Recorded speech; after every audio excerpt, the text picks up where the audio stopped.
তো যদি আমি বলি পৃথিবীর বেশিরভাগ গান বা সমস্ত গান বা প্রায় অনেক গানই মাত্র 7টি নোট নিয়ে তৈরি। ভাবছো যে কি বলছে রে বাবা, এত গান, এত বড় বড় গান, এত লাইন। ঠিকই বলেছি। এই নোটগুলি পরপর রিপিট হতে থাকে, রিপিট হতে থাকে, রিপিট হতে থাকে, এবং সেই নিয়ে মিউজিক ক্রিয়েট হয়, সেই নিয়েই গান হয়, সব কিছু সেই নিয়ে।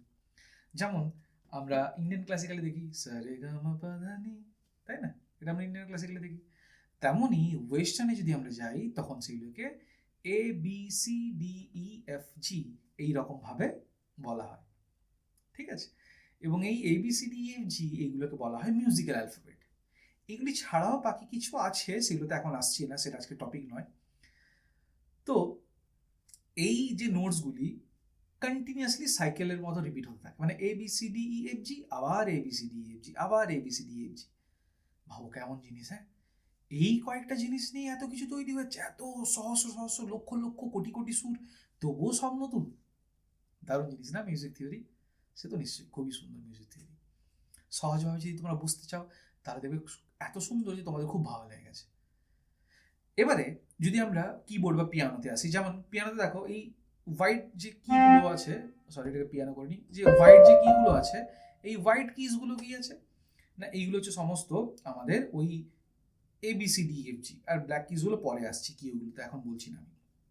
তো এখানেই যদি আমরা ভালো করে লক্ষ্য করে দেখি, এখানে আসলে সি থেকে শুরু করছি আমরা, কারণ এটা সি থেকেই শুরু হয় পরপর। এখানে এখানে CDEFGAB, এবং তারপরে আবার সি।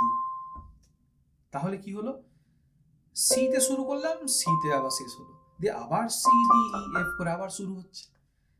তাহলে এখানে আরেকটা নতুন জিনিস দেখতে পারলাম, এটাকে বলা হচ্ছে অক্টেভ। অর্থাৎ দুটো নোট এক, বাট দুটো পিচ কিন্তু আলাদা, একটা লোতে একটা হাইতে, তাই না?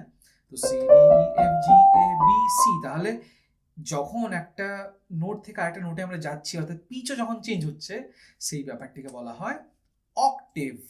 বোঝা গেল? তাহলে এইভাবে আমরা CDEFGABC, আবার যদি চাই এখান থেকে আবার আমি CDEF করে আমি আবার বাড়াতে পারবো। তাহলে এইভাবে পরপর অক্টেভগুলো চেঞ্জ হতে থাকে। তাহলে আজকের বিষয় এইটুকুই, আবার নতুন কিছু বিষয় নিয়ে আমরা আলোচনা করবো। ভালো থেকো।